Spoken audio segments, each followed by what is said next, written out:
చెన్నై సముద్ర తీరంలో అరుదైన సూక్ష్మజీవులు.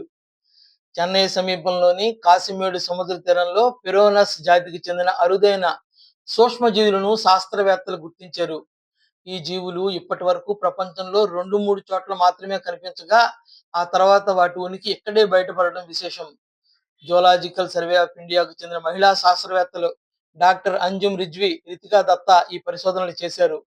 వీటిల్లో ఒక రకం 1966లో దక్షిణాఫ్రికా తీరంలో కనిపించగా, ఇంకో రకం 2015లో చైనా తీరంలో చూసినట్లు వారు వివరించారు. మూడవ రకం సూక్ష్మజీవులను ఇప్పుడు తమిళనాడులో గుర్తించామని తెలిపారు.